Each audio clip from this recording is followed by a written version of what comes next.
अडगळीत पडलेले 2 PVC pipe वापरून माझ्या नवऱ्याने आमच्या गार्डनसाठी एक सुंदर शोपीस बनवले आहे. विषय तसा साधा आहे, पण हौस असेल, हातात कल्पकता आणि मनात झाडांबद्दल प्रेम असेल तर साध्या वस्तूपासूनही एक सुंदर कलाकृती बनवायला वेळ लागत नाही. हळूहळू माप घेतलं, नाजूकपणे त्याला होल पाडले. जणू कोणी शिल्पकार एक सुंदर मूर्ती घडवत आहे. कचऱ्यात पडून असलेल्या पाईपचे रूप बदलत आहे. त्यालाही एक सुंदर जीवन मिळत आहे.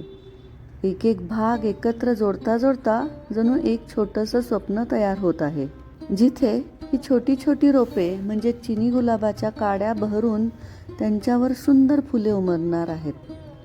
आणि त्यामुळे आमच्या बागेची शोभा द्विगुणित होणार आहे. पाईपसारखं कठोर दिसणारं हे साहित्य काही दिवसातच मऊ, नाजूक, सुंदर भासू लागलं. कलेच्या स्पर्शाने या वस्तूचं आयुष्यच बदलून गेलं. एक जुना पाईप, एक नवा विचार, काहीशी हिरवळ आणि खूप सारं प्रेम, इतकंच पुरेसं होतं या कलेला.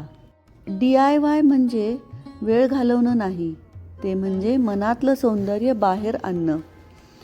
हा आमचा छोटासा प्रयोग तुमच्या घरातही अशी निर्मिती फुलत राहो.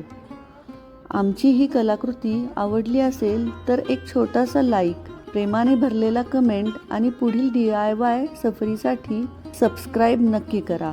थँक्यू.